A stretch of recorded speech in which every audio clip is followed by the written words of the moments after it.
Subuh pagi ini kita masih melanjutkan kajian kita tentang kebenaran yang diyakini. Jadi meyakini Islam sebagai kebenaran yang datang dari Allah adalah bagian dari akidah salimah.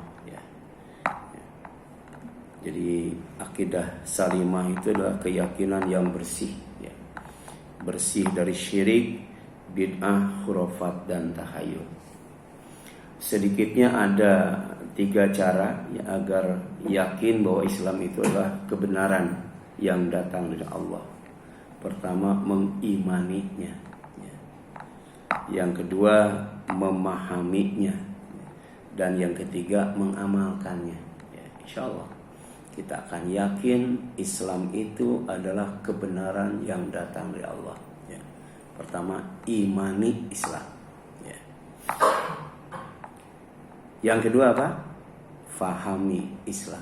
Ini ada kaitannya dengan tolabul ilmi, menuntut ilmu, belajar. Kemudian yang ketiga adalah mengamalkannya. Sebab Al-Quran itu atau Islam itu diturunkan oleh Allah bukan untuk diimani sebagian, didustakan sebagian, tapi untuk diamalkan kalau sudah faham. Kemudian tetap diimani kalau belum paham. Nah, kebenaran yang diyakini adalah Al-Quran. Kemarin kan Allah waktu kiamat, kemudian kematian, itu kebenaran yang diyakini. Nah, yang keempat kebenaran yang diyakini itu adalah Al-Quran. Dan ini diawali dengan sumpah Allah dengan semua makhluknya, baik yang gaib, yaitu yang tidak kasat mata, ataupun yang tidak gaib, yang nyata, yang kasat mata. Kemudian setelah itu ditegaskan bahwa Al-Quran itu kebenaran yang wajib diyakini, kemudian diperintahkan untuk bertasbih. Bertasbih dengan menyebut nama Allah yang agung. Ini betapa Allah itu hendak meyakinkan kita bahwa memang Al-Quran itu kebenaran yang benar-benar datang darinya. A'udzubillahi minasyaitonirrajim. Ini disebutkan dalam surat Al-Haqqah, surat 38, surat 69 ayat 38 sampai 52. Firman Allah Subhanahu wa taala, "Fala uqsimu bima tubsirun." Maka aku bersumpah demi apa yang kamu lihat. Jadi yang kita lihat tuh banyak banget, Daun saja berapa macam Pohon berapa macam. Manusia saja dari segi warnanya macam-macam. Demikian pula binatang, sapi, itu sapi berapa macam itu yang pernah kita lihat, ada sapi Bali, sapi Australia, sapi Bima, sapi apa lagi gitu, ayam, ada ayam kate, ayam kampung, ayam cemani, itu yang kita lihat itu dijadikan sumpah oleh Allah Subhanahu wa taala tentang menjelaskan betapa Al-Quran itu adalah kebenaran yang wajib diyakini. Wa ma la tubsirun, dan aku pun bersumpah dengan apa yang tidak kamu lihat. Kira-kira yang kita lihat dengan yang kita tidak lihat tuh banyakan mana ya? Yang kita lihat aja belum tahu semua ya. Jadi semua makhluk Allah yang diperlihatkan pada kita dan bisa dilihat oleh kita, tidak semuanya kita lihat. Bahkan mungkin sampai mati ada makhluk Allah yang terlihat, yang bisa dilihat, tapi kita belum melihatnya. Itu baru yang dilihat, yang nyata, yang kasat mata, belum yang gaib, yang digaibkan. Coba makhluk Allah yang digaibkan, yang pernah kita lihat, ada berapa tuh? Belum ada kan? Belum ada.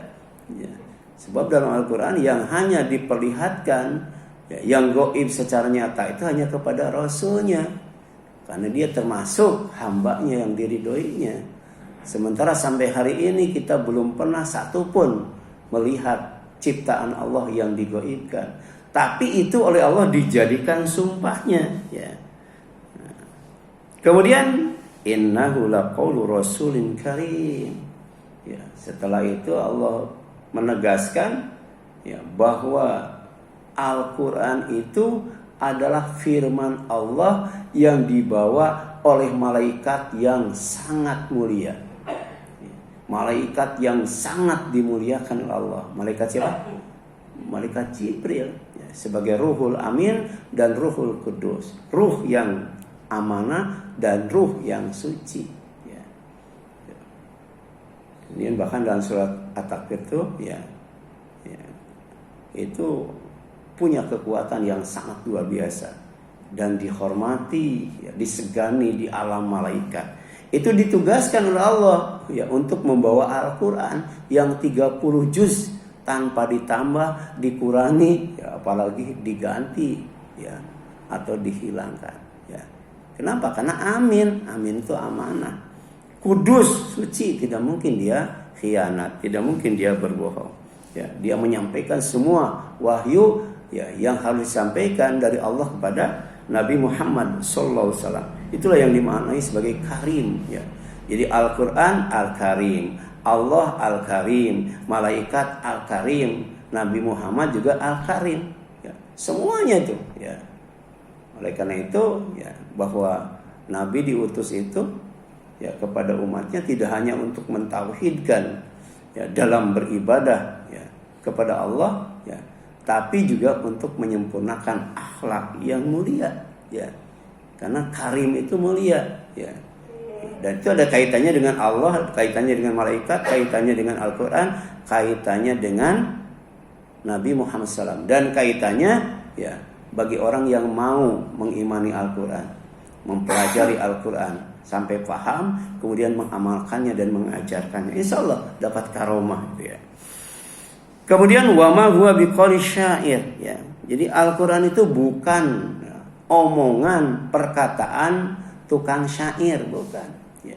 Sebab Nabi Muhammad SAW itu dituduh sebagai tukang syair ya. Qalilan ma tu'minun, tapi sedikit sekali ya, yang mengimaninya. Jadi mayoritas menuduh ya Rasulullah itu tukang syair, padahal bukan, kata Allah ya. Al-Quran itu bukan omongan tukang syair, tapi firman Allah yang dibawa oleh malaikat Jibril yang mulia. Wala biqauli kahin ya, dan bukan omongan kahin, dukun, tukang tenung ya. Jadi bukan mantra, bukan jampi-jampi, bukan ya, tapi ruqyah ya. Beda kan ruqyah. Makanya ruqyah itu ada yang syar'iyah, ada yang ghair syar'iyah. Ada ruqyah yang ya berdasarkan syariat, di dalamnya tidak ada kesyirikan ya. Di dalamnya tidak ada khurafat dan takhayul. Nah, ini Al-Quran ya, oleh Allah dijelaskan dengan sumpahnya, dengan semua makhluknya, bahwa Al-Quran itu bukan omongan dukun, bukan omongan tukang tenung ya, bukan omongan peramal. Tanzil mir rabbil alamin ya. Tapi dia adalah ya, wahyu yang diturunkan oleh Allah ya, Rabb al-alamin. Makanya di sini dijelaskan qalilan ma tadzakarun. Sedikit sekali yang mengambil pelajaran ya. Jadi kalau mau mempelajari Al-Quran, mengkaji Al-Quran, maka yakin Al-Quran itu bukan omongan tukang syair, bukan omongan tukang tenung, tapi wahyu Allah Subhanahu wa ta'ala, Rabb semesta alam ya. Kemudian walau taqawwala alaina ba'dul aqawil, dan sekiranya dia Muhammad itu mengada-adakan sebagian perkataan atas nama kami ya. Jadi jangankan semua Al-Quran ya, Nabi Muhammad itu menyisipkan aja ya kata-katanya ke dalam Al-Quran, maka la akhadna minhu bil yamin ya, akan kami pegang tangan kanannya ya. Kemudian summa qata'na minhul watin ya, kami putuskan ya pembuluh darahnya ya. Ini 15 abad yang telah lalu ya, bahwa di tangan kanan itu ya ada faktor yang menyebabkan kematian. Potong aja pembuluh darahnya, mati ya. Ya. Terus ada ubun-ubun ya, manusia yang paling cerdas, paling terampil. Ketika ubun-ubunnya dicabut, itu jadi naib, ya. Jadi lemah, tak berdaya itu. Nah sekarang Al-Quran di 15 abad yang lalu berbicara tentang pembuluh darah itu, ya. Kan yang menyebabkan stroke apa tuh? Pembuluh darah kenapa tuh? Iya. Ya, jadi ternyata pembuluh darah itu erat dengan hidup dan kehidupan manusia. Ada kaitannya dengan kesehatan. Kalau pembuluh darah terganggu ya udah, ya. Kalau yang diganggunya kaki ya udah kakinya yang repot, ya. Nah, yang paling bahaya kalau pembuluh darahnya itu yang diganggu yang masuk ke jantung, kan. Nah, tapi ternyata di tangan kanan juga Allah bisa bikin orang mati kalau kemudian Allah putuskan pembuluh darahnya. Nggak pakai cutter, nggak pakai pisau, ya. Allah tinggal kun fayakun, putus itu pembuluh darahnya, ya. Jadi sekarang ada penguasa yang sok jago, ya, sok apa tuh, sok berkuasa, ya. Kalau Allah berkehendak, Allah putuskan aja pembuluh darahnya, ya. Mati itu dalam waktu sekejap. Fama minkum min ahadin anhu hajizin, maka tidak seorang pun dari kamu yang dapat menghalangi kami untuk menghukumnya, ya. Karena ternyata memutuskan memotong pembuluh darahnya itu tidak seperti yang dilakukan oleh manusia dengan cara Allah sendiri, ya. Tidak bisa dihalangi oleh bodyguard, ya, ya, atau pengawal. Jadi bisa langsung putuskan aja pembuluh darahnya, mati dia, ya. Kalau kemudian dia sombong, ya, dia kemudian berbohong, ya, atau kemudian dia bertindak sewenang-wenang. Wa innahu latadzkirah lil muttaqin, dan sungguh Al-Quran itu pelajaran bagi orang yang bertakwa. Jadi wajib mempelajarinya. Bahkan kata Rasul sallallahu alaihi wasallam, khairukum man ta'allama Quran wa 'allamahu. Yang terbaik dari kalian, jadi umat Rasul yang terbaik itu pertama man ta'allama Al-Quran, ya, yang mempelajari Al-Quran, ya, wa 'allamahu, kemudian mengajarkannya, ya. Jadi tidak berhenti sampai membaca saja, tidak berhenti sampai khotam saja, tapi harus paham. Dan itu tidak mungkin, ya, kalau kita tidak mempelajarinya, tidak mengkajinya, ya. Kemudian wa inna lana'lamu anna minkum mukadzibin, dan sungguhnya kami pun tahu di antara kalian itu ada yang mendustakan kebenaran Al-Quran, tidak meyakini Al-Quran itu sebagai kebenaran yang datang dari Allah.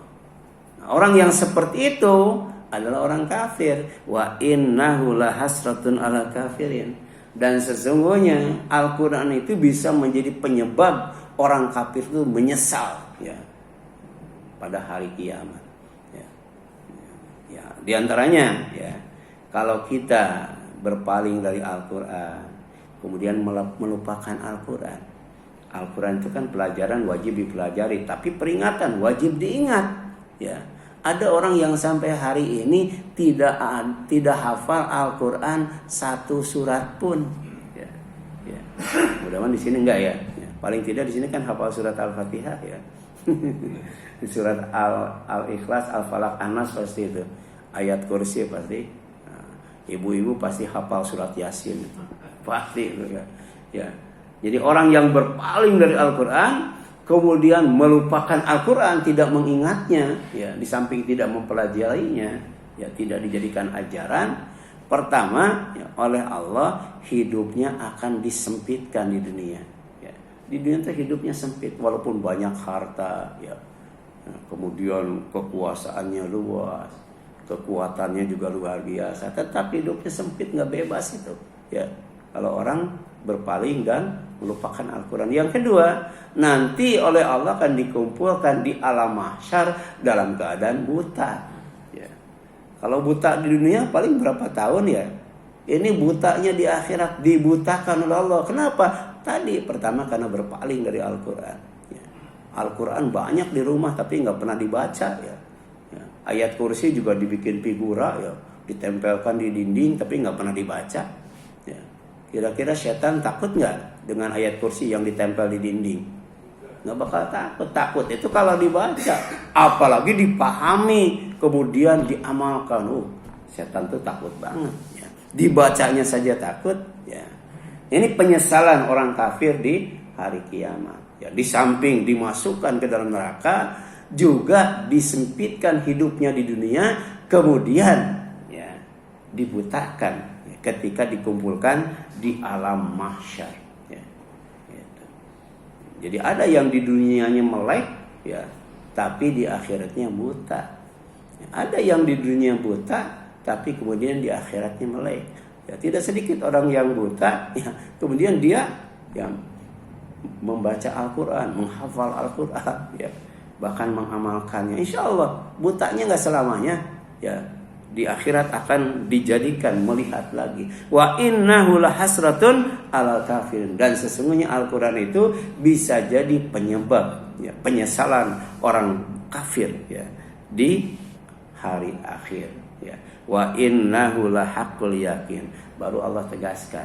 Dan sungguh Al-Quran itu kebenaran yang meyakinkan, yang tidak ada keraguan di dalamnya. Setelah itu fasabbih bismi rabbikal azim. Maka bertasbihlah dengan menyebut nama Tuhanmu yang maha agung. Ya.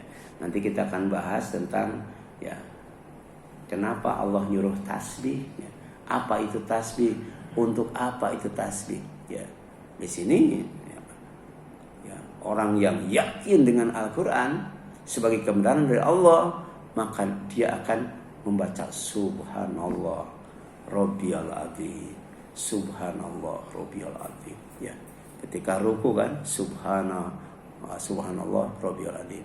Ketika sujud Subhanallah Rabbiyal a'la, subhana rabbiyal a'la, subhana rabbiyal azim. Ya. Kemudian yang selanjutnya, kebenaran yang diyakini adalah hari kiamat. Kalau kemarin kan waktu kiamat, as-sa'ah. As-sa'ah itu waktu kiamat, ya, pasti terjadinya, benar adanya. Dan ternyata bukan waktu kiamat saja yang wajib diyakini, tapi peristiwa kiamat. Ya. Jadi wajib kita belajar fikih kiamat. Apa itu kiamat? Ya. Bagaimana terjadinya kiamat? Dan untuk apa Allah kemudian jadikan yang namanya kiamat itu? Ternyata kiamat itu pertama sebagai kehancuran alam semesta. Ya. Jadi bukan hanya bumi ini, bukan hanya bulan dan matahari saja, semua bintang. Ya. Dan yang ada di alam semesta dihancurkan oleh Allah Subhanahu Wa Taala. Ya. Allah menciptakan langit dan bumi itu kan 6 hari, ya. Ya, tapi menghancurkannya, ya, itu tidak lebih lama dari berkedipnya mata. Ya. Ma khalqukum wala ba'tsukum illa, ya, kanafsi wahidah. Ya, itu surat apa tuh? Ya. Ya, ya. Surat Luqman kalau nggak salah, ya. Jadi tidaklah Allah menciptakan kalian, dan tidaklah Allah kemudian membangkitkan kalian setelah hari kiamat, kecuali sama dengan membangkitkan satu orang. Ya. Coba dari Nabi Adam sampai hari kiamat, manusia berapa banyak itu? Ya. Itu membangkitkannya itu, ya, ya, sama dengan membangkitkan satu orang saja. Semua langsung bangkit dari alam kubur. Demikian pula dengan, ya, menghancurkan alam semesta, tidak perlu 6 masa, ya, cukup dalam waktu sekejap, ya. Nah, salah satu peristiwanya adalah yaj'alul wildana syiba, ya, akan menjadikan anak kecil itu berubah, ya. Anak kecil jadi tua, itu waktunya perlu berapa lama kalau normal? Ya, ya, 70 tahunan mungkin, ya, ya, atau 80 tahunan. Ini dalam waktu sesaat terjadi kiamat, dalam waktu sekejap anak kecil tiba-tiba jadi tua, ya, dalam waktu yang sangat cepat sekali. Nah, kemudian, ya, hari kiamat itu adalah hari, ya, perhitungan dan pembalasan amal, ya. Jadi yaumul ba'tsi, yaumul hisab, ya. Jadi hari yaumul jaza. Jadi dihitung, dihisab, kemudian dibalas. Setelah alam ini dihancurkan, dibangkitkan di dalam kubur, dikumpulkan di alam mahsyar untuk dihisab, kemudian nanti dibalas. apakah dengan surga atau neraka. Wa an laisa lil insani illa ma sa'a, dan tidaklah didapat oleh manusia itu kecuali apa yang diusahakannya, ya. Jadi usaha itu bisa menentukan orang dimasukkan ke surga atau dimasukkan ke neraka. Kemudian diawali dengan sumpah Allah yang besar, ya, yaitu tempat beredarnya bintang-bintang, dan ditutup dengan perintah bertasbih mensucikan namanya yang agung, ya. Jadi pertama Allah bersumpah dengan yang kasat mata dan tidak kasat mata tentang kebenaran Al-Quran, ya, sebagai yang wajib diyakini. Yang kedua, Allah juga bersumpah dengan tempat beredarnya bintang, ya. Itu matahari itu salah satu bintang yang ada di langit dunia. Sementara ya, bintang yang ada di langit dunia bukan satu dan satu-satunya. Bahkan ada gugusannya, ada galaksinya, ada tempat beredarnya, ya. Ada bintang yang lebih besar dari matahari, ya. Sedangkan bintang itu jumlahnya tidak 1000, 2000, miliaran itu, ya. Bayangkan kalau bintang yang ada di langit itu miliaran, kira-kira langit dunia itu gedenya segede apa tuh? Ya. Ya. Jadi bintang dengan tempat beredarnya bintang gedean mana tuh? Ya. Gedean tempat beredarnya. Sementara tempat beredar bintang tuh banyak, ya. Allah bersumpah dengan buruj, Allah bersumpah dengan hubub, ya. Nah, itu baru sekarang, ya, dengan ilmu dan teknologi yang canggih, ya, bisa mengungkapkan kebenaran apa yang disebutkan dalam Al-Quran. Jadi bintang itu ada mawakinya, ya, ada juga burujnya, ada juga hubuknya, ya. Itu menggambarkan betapa luasnya dan tingginya langit dunia ini. Padahal kata Rasul ketika Isra dan Mi'raj, ya, setelah langit dunia ada langit kedua, langit ketiga, langit sampai langit ketujuh, sebelum sampai ke Sidratul Muntaha, dan tiap langit itu ada nabi, ya. Rasul dipertemukan dengan nabi, ya.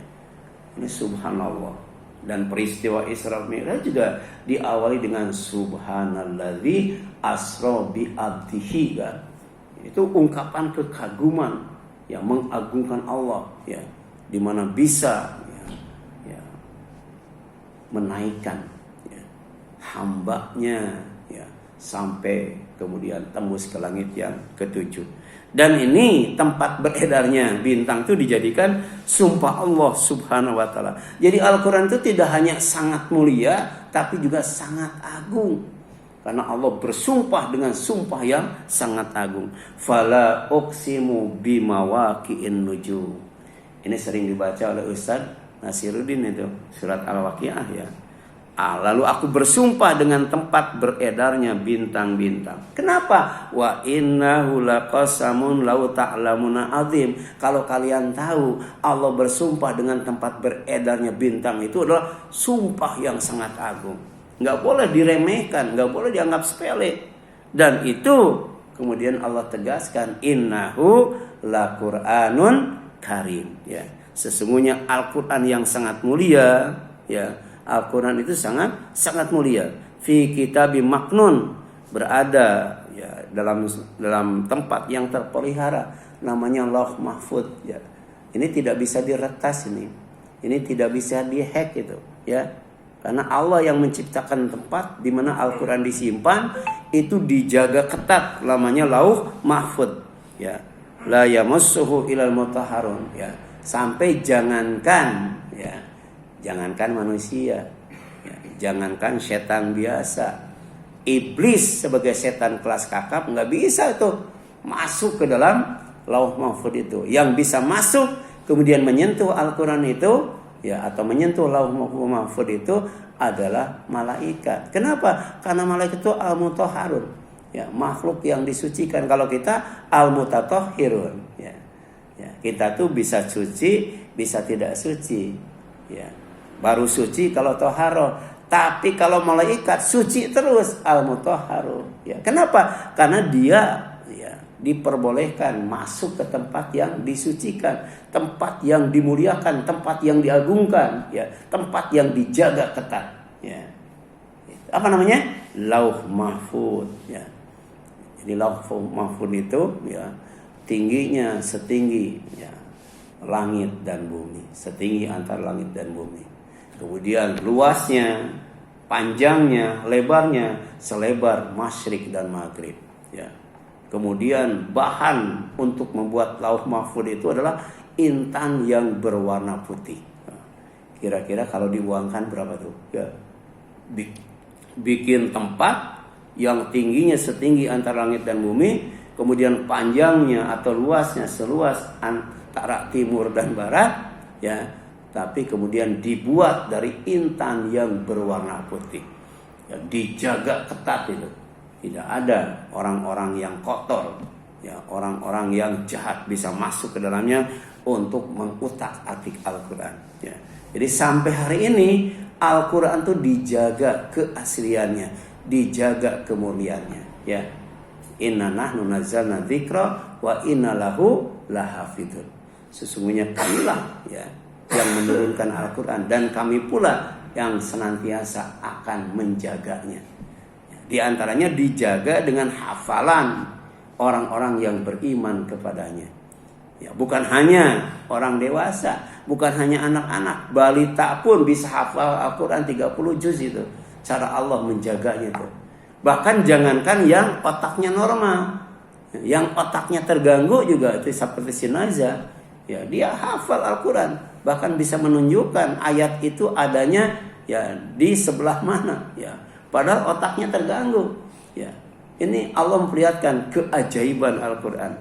Kenapa? Karena Al-Quran itu dijamin oleh Allah mudah untuk dihafal, mudah untuk diingat. Ya, cuman kita kurang tekun untuk menghafalnya.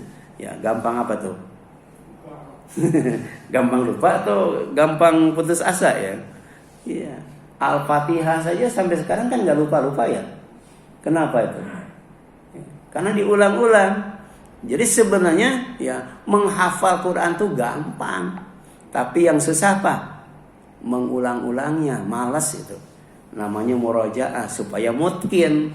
Kalau di murajaah artinya ya nanti pada suatu saat ya kapanpun dimanapun itu kita bisa ya membaca Al-Quran baik ya sebagai imam ataupun ya bukan sebagai imam ya itu mungkin itu ya tanpa dimurajaah lagi, tanpa diulang lagi, sudah nempel melekat di hatinya ya. Dan ternyata Al-Quran itu satu ayatnya setara dengan tiap tangga untuk naik ke langit sampai surga itu ya. Jadi kalau kita hafal 10 ayat Allah ngasih 10 tangga itu ya. Kan ke surga itu naik ya kan maju ya. Maju itu ada yang ke depan, ada yang ke bawah, ada yang ke atas. Nah Indonesia maju kemana tuh? Ke atas, ke bawah, atau ke depan majunya? Ya, nah harusnya maju itu kemana? Ke atas itu. Ya. Kalau maju ke atas sampai ke surga. Dan untuk ke atas itu harus melalui tangga. Dan tangga itu ada anak tangganya. Baca dalam surat Al-Ma'arij ya. Allah tuh Dzil Ma'arij, punya tangga yang tiap tangganya bisa naik kemudian sampai ke surga. Surga itu tempat yang paling tinggi itu ya. Tanpa tangga ke atas ini aja nggak pakai tangga nggak bisa ya. Apalagi ke surga. Jadi tiap ayat yang kita baca ya apalagi sampai hafal itu satu tangga. Ya 2 ayat 2 tangga. Ya sudah berapa ayat kita baca? Ya sudah berapa ayat kita hafal? Ya. Nah itu tiap ayat itu adalah satu tangga untuk naik ke surga. Makanya kita diperintahkan untuk baca Al-Quran itu wartaki ya. Baca Al-Quran wartaki kemudian naik ya, naik. Artinya kalau yang dibaca nambah bacaannya, kalau dihafal nambah hafalannya. Itu namanya naik ya. Kalau yang sudah hafal lupa lagi ya naik turun tuh. Iya, harusnya sudah hafal sampai mungkin tambah lagi. Allah kasih yang namanya mi'raj ya. Anak tangga untuk naik ke surga atau bertemu dengannya ya. Kemudian yang selanjutnya ya. Kebenaran yang diyakini adalah semua yang dinisbatkan kepada Allah ya. seperti yang disebutkan dalam zikir dan doa setiap bangun malam sebelum sholat tahajud. Ya. Ya, jadi kita bangun baca alhamdulillahilladzi ahyana ba'da ma amatana wa ilaihin nusyur. Ya, setelah itu duduk, ya. Duduk, ya. Kemudian berdoa, ya. Allahumma lakal hamdu anta qayyimus samawati wal ar wa man fihinna. Walakal hamdu anta nurus samawati wal ar wa man fihinna. Walakal hamdu anta malikus samawati wal ar wa man fihinna. Walakal hamdu antal haqqu. Ya, itu kita baca itu, ya. Kemudian ya, di sini jelaskan, ya, Ibnu Abbas berkata, karena Rasulullah SAW, ya, adalah Rasulullah SAW idza qama yatahajjadu minal lail. Kalau Rasul bangun untuk sholat tahajud pada malam hari, kalau beliau membaca Allahumma lakal hamdu anta nurus samawati wal ar wa man fihinna. Ya. Tadi baca ini enggak kita bangun tidur, ya, ya, sebelum sholat tahajud. Ya. Ya Allah, segala puji bagimu, Engkau adalah cahaya langit dan bumi dan orang-orang yang ada di antaranya. Ya. Jadi kita bisa melihat itu karena cahaya Allah, baik langsung berupa hidayahnya maupun tidak langsung berupa cahaya matahari. Itu Allah yang punya dan Allah yang ngasih, ya. Kemudian walakal hamdu anta qayyimus samawati wal ar wa man fihinna, ya. Segala puji bagimu, Engkau yang selalu mengatur langit dan bumi, ya, dan orang-orang yang ada padanya, ya. Jadi sampai hari ini kenapa langit tetap ada, bumi tetap ada, ya. Penghuni langit dan bumi tetap ada termasuk kita karena ada yang ngatur, ya. Ngaturnya sendiri, itu namanya qayyim, ya. Qiyamuhu binafsi, ya. Gitu. Kemudian walakal hamdu anta malikus samawati wal ar wa man fihinna, ya. Dan bagimu segala puji, Engkau adalah, ya, raja, ya, langit dan bumi serta yang ada di antara langit dan bumi. Itu king of the king itu, ya. Rajanya raja itu adalah Allah Subhanahu wa taala, ya. Jadi bukan hanya Indonesia, bumi itu rajanya Allah, ya. Langit rajanya Allah. Hari kiamat nanti, ya, itu rajanya adalah Allah Subhanahu wa taala, ya. Antal haqqu, engkaulah adalah hak. Nah, kebenaran yang diwajib diyakini pertama adalah Allah. Wa qaulukal haq, perkataanmu adalah benar. Jadi Al-Quran sebagai firman Allah adalah kebenaran yang wajib diyakini. Wa wa'dukal haq, ya, janjimu juga benar. Allah menjanjikan surga, menjanjikan neraka, ya, menjanjikan rizki yang luas, rizki yang halal, rizki yang baik, rizki yang mulia, rizki yang tidak disangka-sangka. Itu janji Allah Subhanahu wa taala. Wa liqa'uka haqqun, dan bertemu denganmu juga benar, ya. Jadi kita sholat baru bisa khusyuk, tidak merasa berat kalau kita yakin kita akan bertemu dengan Allah. Kenapa sholat itu masih berat? Kenapa sholat itu masih was-was, ya? Nggak bisa fokus, nggak bisa khusyuk, karena masih belum yakin bahwa kita akan bertemu dengan Allah. Wasta'inu bisabri wassalah wa innaha lakabiratun illa al khashiin. Kalau mau berdoa, mau minta tolong kepada Allah, tapi pertama dengan sabar, yang kedua dengan sholat. Cuman sholat itu berat banget, kecuali bagi orang yang khusyuk melaksanakannya. Siapa? Alladzina yadhununa annahum mulaqu rabbihim wa annahum ilaihi raji'un. Yaitu orang yang yakin akan bertemu dengan Allah dan yakin akan dikembalikan kepada Allah. Baru sholatnya tidak merasa berat, gitu. Coba sampai hari ini kita sholat masih berat nggak? Masih berat. Berarti belum apa tuh?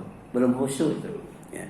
Jadi kalau kita mau tahu apakah sholat kita sudah khusyuk atau belum, tanyakan sama diri kita. Ya, yang berat bangunnya ya. Bangunnya atau ngangkat tangannya yang berat. Iya. Ini, ya, kita akan bertemu dengan Allah, ya. Paman kana yarju liqa ar-rabbi falyamal amalan sholiha wala yusyrik bi ibadati rabbih ahada. Kalau kita yakin akan bertemu dengan Allah dan kita ingin bertemu dengan Allah, lakukan dua hal kata Allah dalam surat Al-Kahfi sebagai surat pencerahan itu. Itu pada ayat terakhir itu ditempatkannya, ya. Maka siapa yang ingin bertemu dengan Rabb-nya yaitu Allah, falyamal amalan salihah, beramal saleh. Ya. Mengikuti Al-Qur'an dan As-Sunnah, mengikuti Allah dan Rasul itu amal saleh itu, ya. Kalau mengikuti ulama pasti beda ya. Ya beda kan? Ya, ikuti Allah dan Rasulnya. Kalau ulama beda, balik lagi kepada Allah dan Rasulnya. Ya, kita sami'na wa ata'na itu bukan kepada ulama, tapi kepada Allah dan Rasulnya. Sedangkan kepada ulama kita wajib bertanya, wajib mendengar, dan wajib mengikuti yang paling benar, paling baik, yaitu yang sesuai dengan Al-Qur'an dan As-Sunnah itu. Demikian pula ya, wala yusyrik bi ibadati rabbih ahada. Di samping beramal soleh, kalau kita mau bertemu dengan Allah, jangan melakukan kesyirikan dalam beribadah. Ya. Jadi kalau kita pengen bertemu dengan Allah, tapi melakukan kesyirikan, akan diusir itu. Diusir untuk bertemu dengan yang disekutukannya tuh. Termasuk ketika minta pahala, ya minta aja sama yang disekutukannya. Ya betul-betul ya. Itu kerugian bagi orang yang melakukan kesyirikan. Wal jannatu hakun. Ternyata kebenaran yang harus diyakini di samping bertemu dengan Allah juga surga. Surga itu hak. Benar surga itu, ya. Jadi ada agama yang Cina kuno, dia tidak percaya dengan surga, ya. Tapi dia percaya dengan tempat disiksa manusia, namanya penjara, ya. Jadi nanti orang yang disiksa, orang yang berdosa itu nanti disiksa di penjara, bukan di neraka. Tapi ternyata neraka juga ada penjaranya tuh, ya, ada penjaranya di neraka itu. Kemudian yang selanjutnya, ya,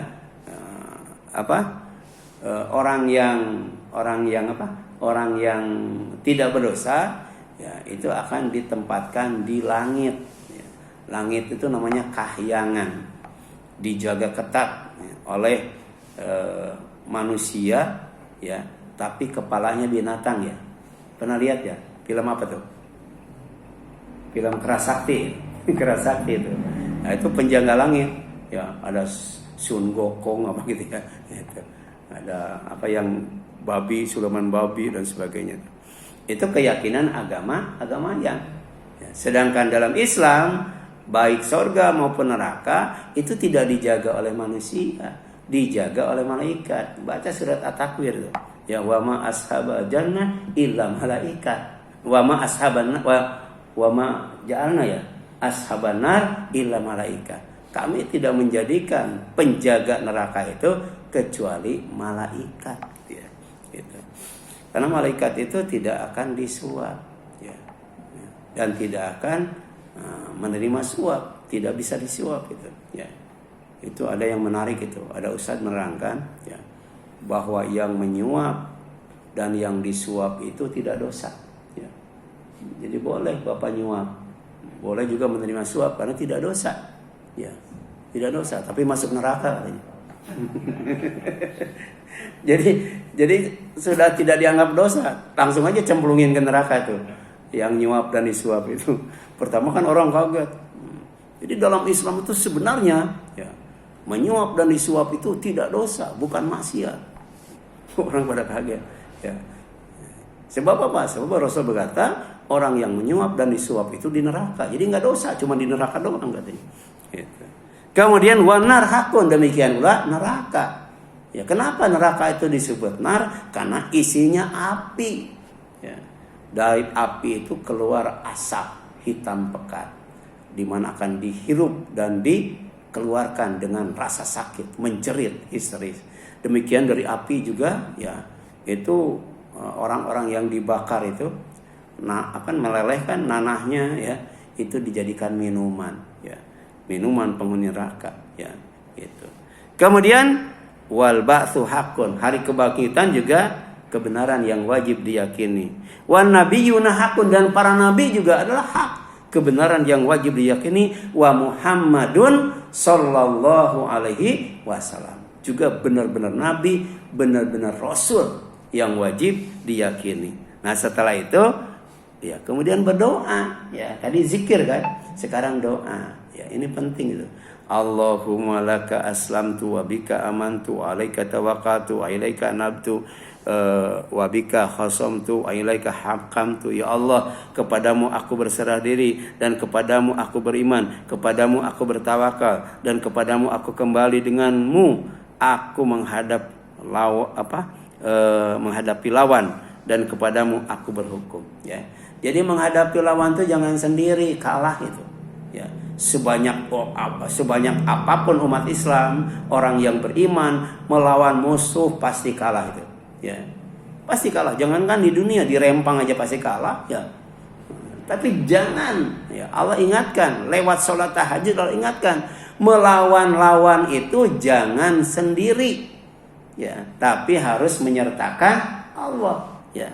Di sini jelaskan, ya, dalam Al-Qur'an, ya. Kemudian dan kepadamu aku berhukum. Ini syarat mutlak.